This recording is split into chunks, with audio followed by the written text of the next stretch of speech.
Chers collègues, ce bilan des aides et régimes d'aide qui vous est présenté confirme l'ambition de la région Île-de-France en matière de soutien aux entreprises régionales.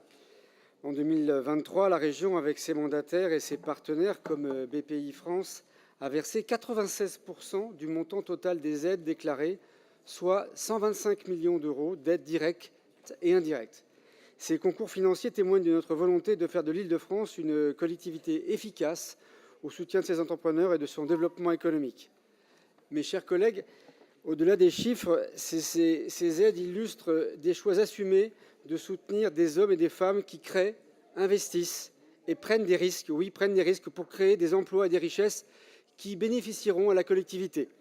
Qu'il s'agisse de la recherche, de l'innovation, du développement de leurs petites et moyennes entreprises, et j'y tiens pour bien répondre tout à l'heure à l'opposition qui avait été faite sur le sujet des bénéficiaires des aides, ce sont bien principalement des TPE et des PME qui sont bénéficiaires. Ces actions spécifiques en faveur de l'environnement et de la décarbonation de l'économie, la région y intervient avec discernement et détermination pour aider ces acteurs engagés dans une compétition économique nationale et internationale, ce que l'on oublie malheureusement un peu trop souvent.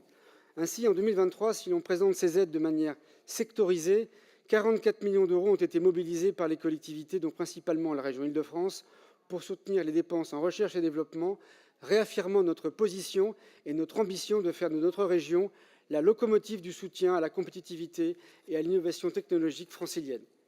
Par ailleurs, un peu plus de 19 millions d'euros ont été dédiés au financement des PME, démontrant de nouveau notre volonté très forte au niveau de la région de répondre aux besoins des entrepreneurs. Enfin, la région soutient aussi les grands enjeux de demain.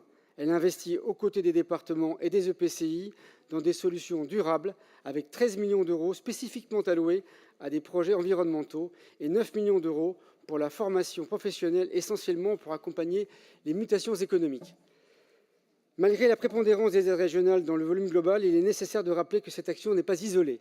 En effet, elle s'inscrit dans une dynamique de coopération avec les autres collectivités territoriales et partenaires locaux, consolidant ainsi notre écosystème économique pour le rendre plus innovant, plus efficace et plus compétitif.